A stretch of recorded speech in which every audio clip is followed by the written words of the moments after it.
Prince Sant got out a couple of balls and caps in front of a handful of curious kids. He decided to try a scrimmage, but he had no nets.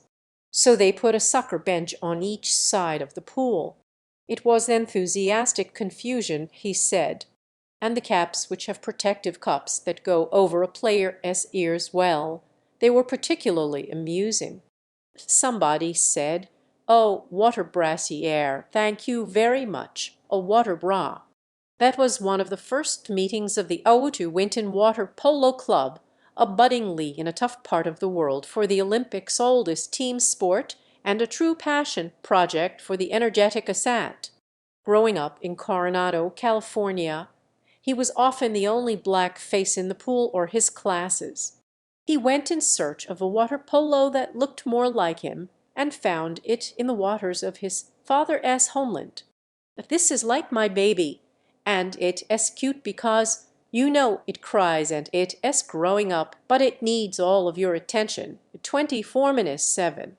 Whenever I talk about it's great." In Ghana, dangerous rip tides off the country's coast have caused countless drownings over the years. That has led to trepidation about deep waters in a nation where low and middle-income families already have limited access to swimming pools. When Ascent first started swimming in African communities, he saw looks of fear and panic on faces because they all have stories of someone going out and not coming back, he said. The Whatisasmartcity Club has 7 teams representing 3 regions of Ghana. Players range in age from 7 to 25, and the league includes a group of about 20 women. It had 85 athletes and 10 coaches when it opened its new season last month in Ghana's capital, Accra.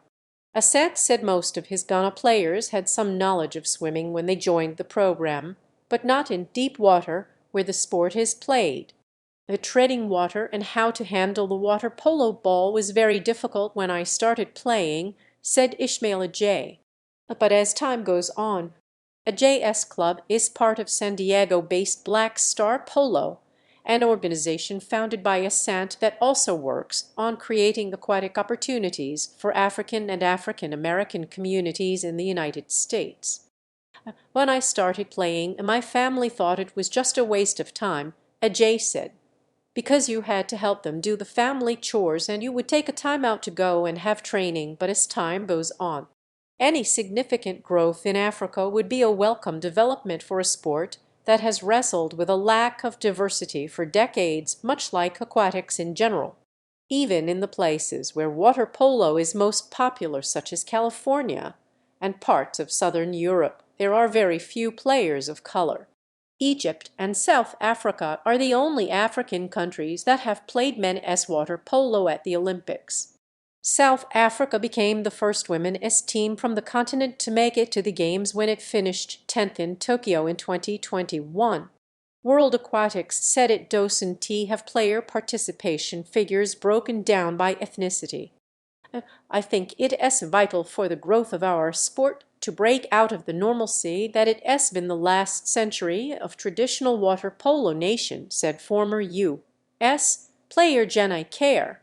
The second of 3 brothers, Asant got into swimming and water polo after his family became good friends with the family of 5-time U.S. Olympian G.C. Smith. Asant played college water polo at California Lutheran University and got his degree in psychology. He competed professionally in Brazil and trained in Europe. He often felt he stood out as a black man. "Just being used to everybody being able to see me and standing out," he said, "and I am the one everybody notices first, on every class."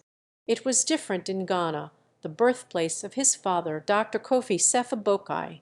Asant's mother, Elizabeth, is from Los Angeles, and she met Kofi when they were students at the University of Southern California.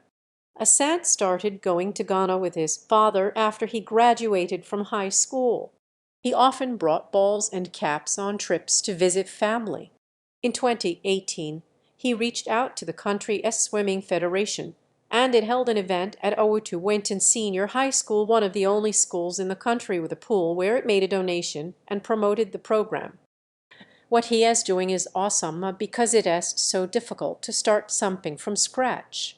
A relatively small geographic footprint can put a sport at risk of losing its place at the Olympics, according to Victoria Jackson, a sports historian and clinical assistant professor of history at Arizona State University. But Jackson said decisions about what sports to include are hard to predict and reflect politics, relationships, and subjectivity. Jackson said an all-black water polo team at the Olympics could have a profound effect on the sport. I mean, it is that quote, right, you can be what you can see. That SY Sand S effort in Ghana has attracted attention in some prominent corners of the sport. KA7, a company that sells swimsuits and other water polo gear, has shipped over bowls and other equipment. CARE and five-time U.S. Olympian Tony Azevedo also have donated equipment, and former USA water polo high-performance director John Abdu did a Zoom training session for referees. This is something where everyone can see. Hey, look, this is happening, said Wolf Wego, a three-time U.S. Olympian. It is not just one black person in a pool with 12 white teammates. Or two, it is a whole pool full of all black athletes, all playing water polo. Asante, whose full name is Prince Kofi Asante Sefa Bokai, hustles to keep the project afloat, making the most of his connections in the sport and a GoFundMe page. But the way Asante sees it, he has already won. He is helping promote water safety in Ghana and his native Southern California, a major issue for black communities. He helped teach swimming lessons to children of Somali refugees at a San Diego IMCA last year. I just wanted to play the game, he said, but now. He also dreams of Ghana competing at the 2028 Olympics in Los Angeles. The most plausible route would run through the Africa Continental Qualification Tournament, but the next step is likely some of Ghana's players joining American college programs. Asante also said he plans to field an under-12 team at a water polo festival in Italy in June. Los Angeles looks like a long shot, but Asante has a plan and he already has traveled a long way. My face is in front of a portrait, so I don't see the full picture, so I am able to compose myself. But that would be literally bringing my two homelands together in LA. Bringing Ghana to LA. Follow Jay Cohen at https://twitter.com/jcohen@apsports, https://news.com/hub/sports, and https://twitter.